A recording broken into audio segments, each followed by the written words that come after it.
The holidays are just around the corner, so let's go ahead and make a table runner using charm packs, which are a 5-inch square. Now, you of course can use any scraps laying around that are of course 5-inch squares, or you can use a leftover layer cake square trimmed down to 5-inch squares. Now, for this mini single slice table runner, you will need a total of 65 5-inch squares, making a 20-inch by 56-inch table runner.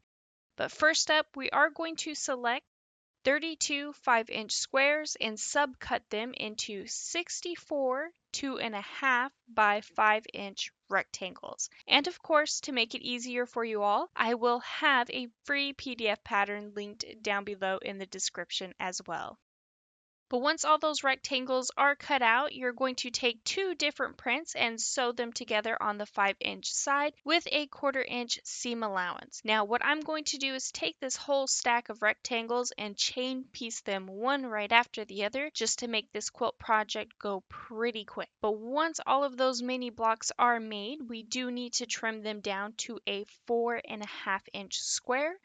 Then with those 33 5-inch squares, you are going to also need to trim them down to a 4.5-inch square as well. Now, once everything is all trimmed down, it is time to lay out your table runner, and you are going to start with a print 4.5-inch square followed by a pieced 4.5-inch square, and you're just going to alternate between the two. Now you will have 5 rows with 13 blocks in each row, and then of course all you're going to do is sew your blocks together to form rows, and then lastly sew those rows together to complete your table runner.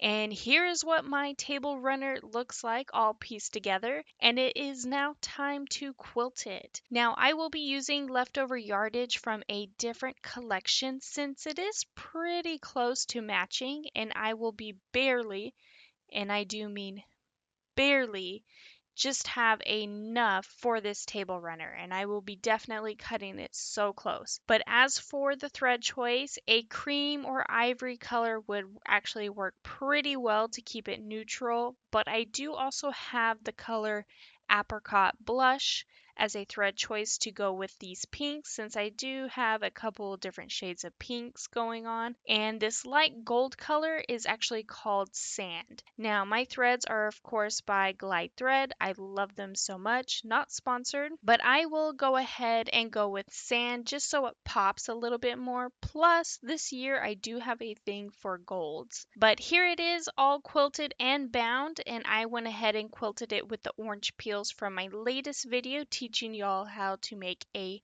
digital long arm quilt file. Now I will have a link for that down below in the description, but I did resize it to fit perfectly within the squares just to give it more of a custom look. But from far away it looks great, and if you zoom in there are a little bit of bits and pieces that don't line up, but hey, it still looks fantastic. But anyways, here we have it, and if you could please take a moment to hit that like and subscribe button, hit that notification bell so you can be notified for your next amazing quilt project.